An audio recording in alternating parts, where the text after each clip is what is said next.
Hello students, I am Dr. Shrikant Bavse, Assistant Professor at Department of Advanced Management Studies, GS College of Commerce, Wardha. Today in this video we are going to study the clearing and settlement of derivatives. As we all know that the derivatives contract are extremely risky and complex, there is a great need of clearing and settlement system which should be vigilant and must manage the risk associated with the settlement of these contracts. For this, the National Stock Exchange have come up with the National Clearing Limited. The earlier name of National Clearing Limited was National Securities Clearing Corporation of India Limited. Now it has become simply National Clearing Limited. It is the legal counterparty for all the trades which are done in the derivatives segment by the trading members and the clearing members. Now what is meant by the counterparty? The simple meaning of counterparty is that for every buyer, the National Clearing Limited will be the seller, and for every seller, the National Clearing Company will be the buyer. For every seller, it is a buyer, and for every buyer, it is the seller. So it has become the legal counterparty for all the derivatives trade on the National Stock Exchange which are done by its trading members and the clearing members. Now the most significant contribution of National Clearing Limited is that it guarantees the settlement. For example, if a buyer is giving money for buying the contract and if he is not getting that contract in his account, at that time it is a risk of default. So the settlements guarantee will be taken by the National Clearing Limited. In the same way, if the seller is selling contract and not getting his obligation, at that time there will be also a risk of default. So when there is a National Clearing Limited, there is no risk of default because it has become the legal counterparty for all the buyers and for all the sellers.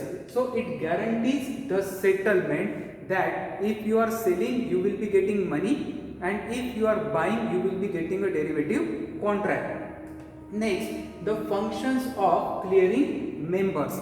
The biggest function, the most important function of clearing member is the responsibility of clearing and settlement. If there is any trade, even a single trade will be settled by the National Clearing Limited, then the clearing means the computing obligations. For example, if a buyer is making profit and seller is making loss, then that profit and loss will be calculated by the clearing members and the net obligation will be computed, and after that the position will be clear and it performs the actual settlement of all the derivatives contract. Just for example, if the buyer of one future contract is making a profit of 1 lakh rupees,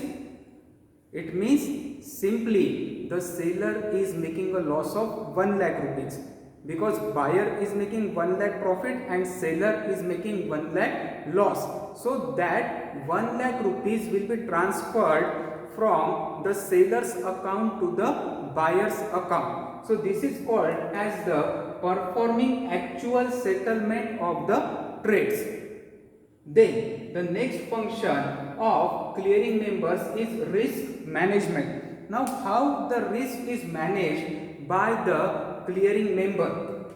It settles the position limits. It gives the limits. Market wide open position limit is given by the clearing members and the stock exchanges. Above these limits, the derivatives contract will not be introduced for a particular security. Then collecting the upfront deposits from the trading members. If any trading member want to trade more, at that time more deposits in the form of upfront deposits will be taken by the clearing member. Then margins. As we all know, the whole game of derivatives revolves around the margins. As we have seen in the earlier lectures that the dealer or the person who is dealing into the future contract will have to pay 10% upfront margin, and his position of 100% will get opened by paying just 10% margin. So that margin will be decided and collected by the clearing members.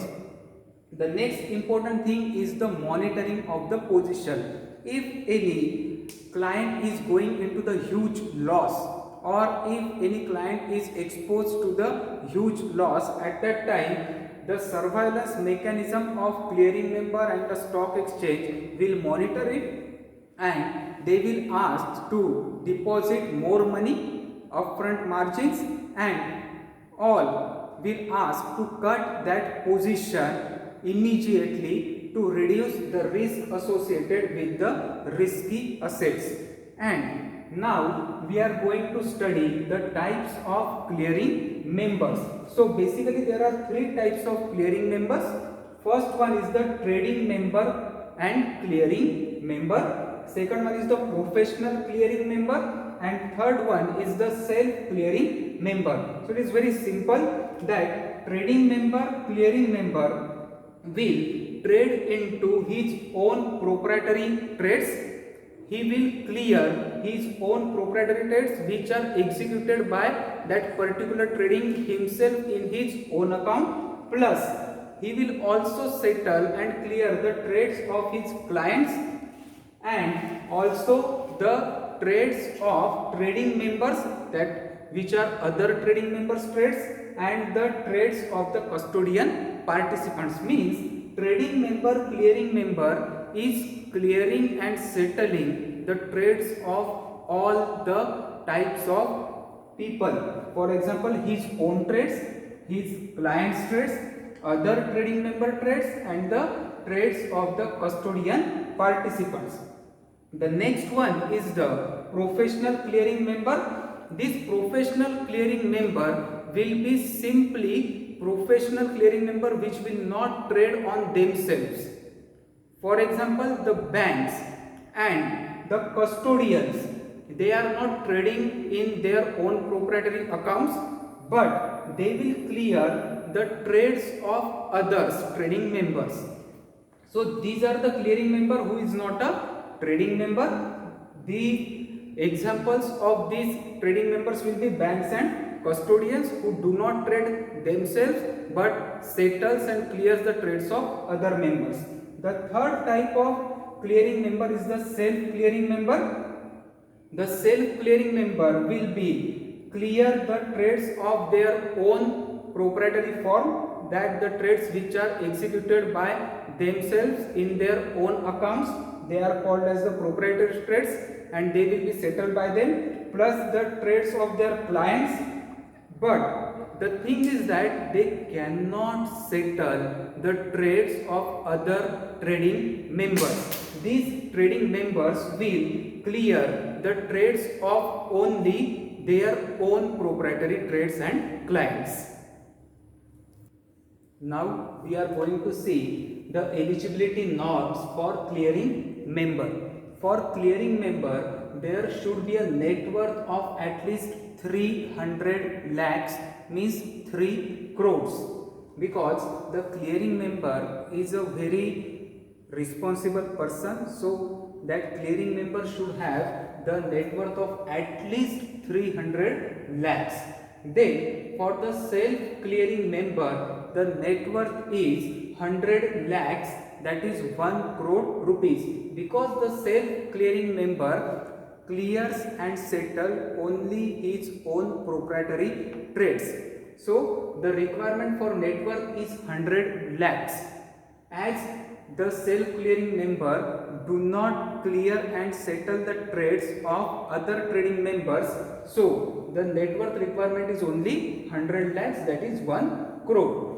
Now the deposit required is 50 lakh rupees, and suppose a trading member is increasing.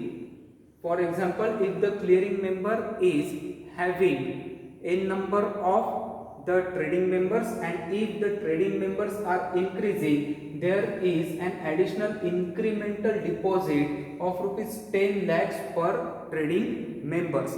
Suppose the 5 trading members have increased in this month, so the clearing member should have deposit of 10 lakh per trading member, means 50 lakh rupees should be incremental deposit for 5 trading members of a single clearing member.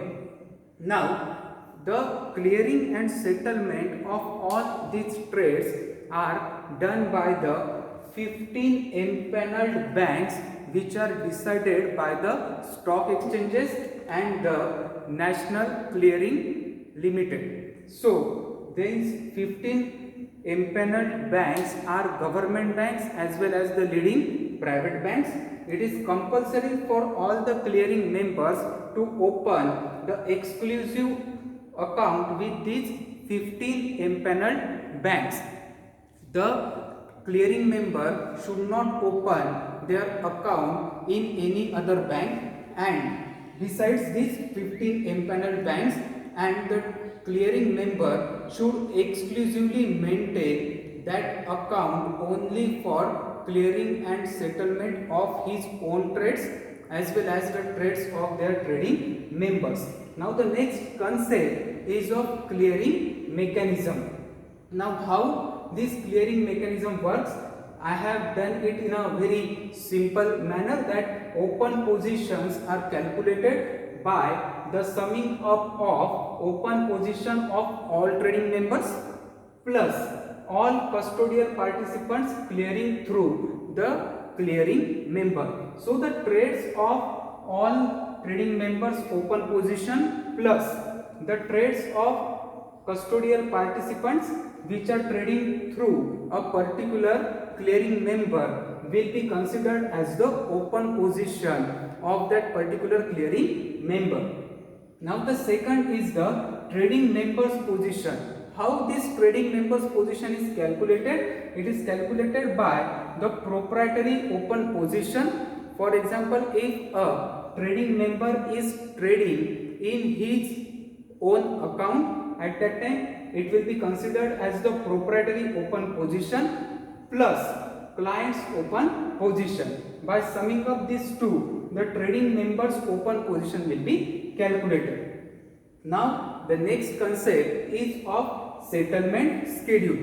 This settlement schedule is reduced from earlier T plus 5 to T plus 3 to T plus 1 now. Now here T means trade plus 1 day.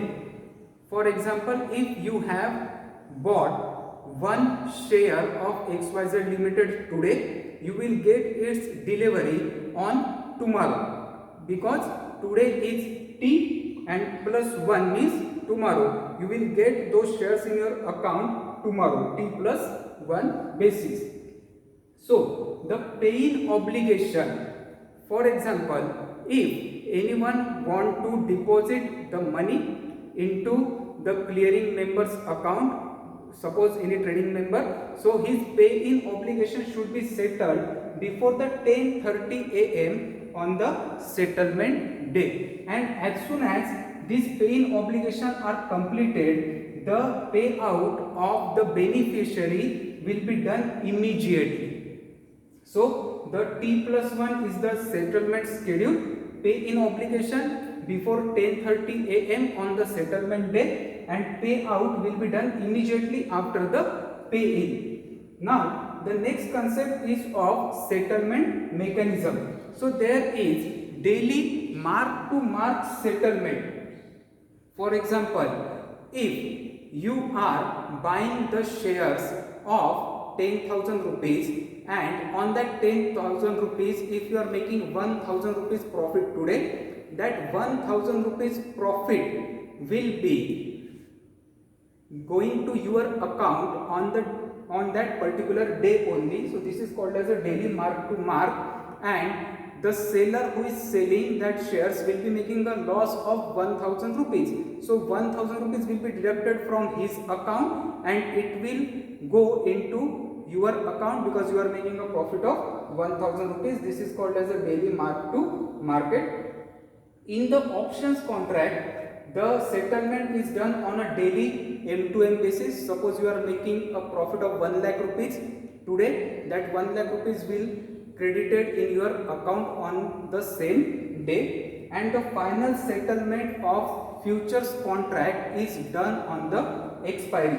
As we know that the futures contract are having the expiry of 1 month. On the last Thursday of this month, the expiry final settlement will be done. Then effective deposits for the clearing member, the effective deposits in the form of cash and non-cash component. The cash is the most liquid asset, and the non-cash component which are given here should also be very liquid. The 50% should be necessarily in the form of cash, and your net worth should be in the liquid form, so that you can immediately liquidate it for your pay-in obligation. Last concept is of exposure margin. For the index, future and options, the exposure margin is of 3%, whereas for the stock, future and options, the exposure margin is 5%.